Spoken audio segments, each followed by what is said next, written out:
Huggapotamus by Steve Metzger.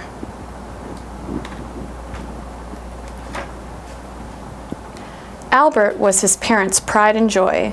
When he smiled for the first time, his mother jumped up and down with delight. "Look at our baby," she cried out. "Isn't he wonderful?"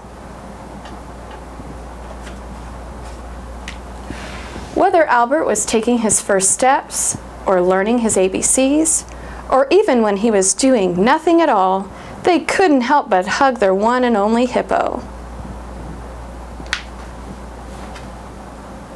"Why do you hug me all the time?" Albert asked. "Because we love you so much," his father replied. "You are our little Huggapotamus," his mother added. Albert smiled. "A hug shows that you care about someone," he thought as he went out to play. Waddling through the dense jungle, Albert spotted Benny. He quietly tiptoed up behind his friend and gave him a super strong hippo hug. "Yow!" Benny roared. "What are you doing?" "Hugging you," Albert replied. "Don't you like hugs?" "Not when they're so strong," Benny said. "I'm playing hide and seek and you gave away my hiding place." "I'm sorry," Albert said. "Can I play with you?" "No," Benny said as he slid back into the bushes.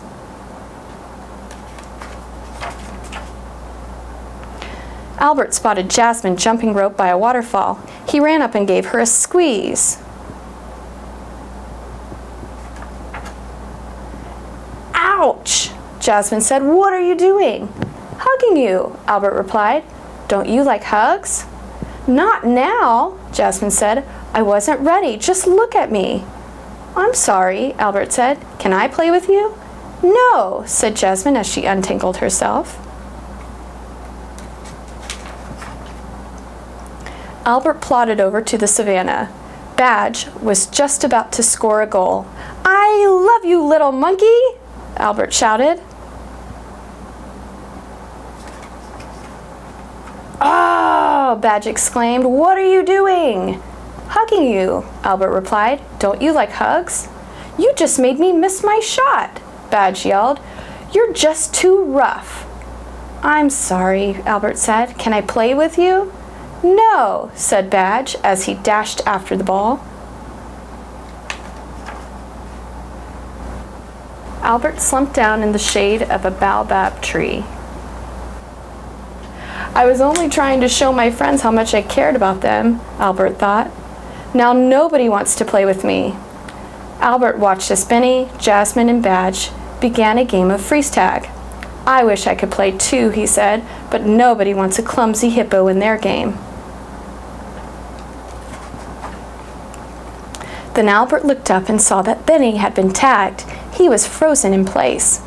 "Benny needs my help," Albert said. He barreled towards his friend, rushing faster and faster. "I'm coming!"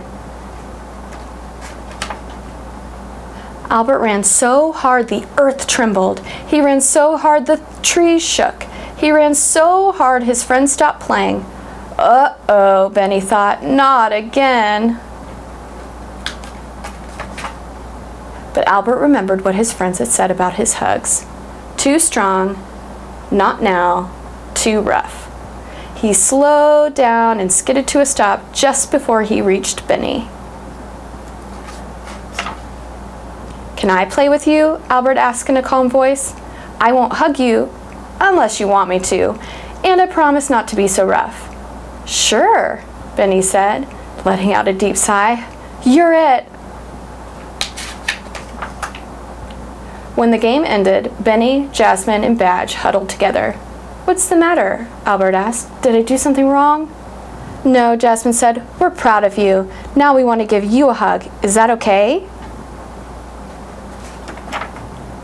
Albert nodded and smiled shyly as they wrapped their arms around him.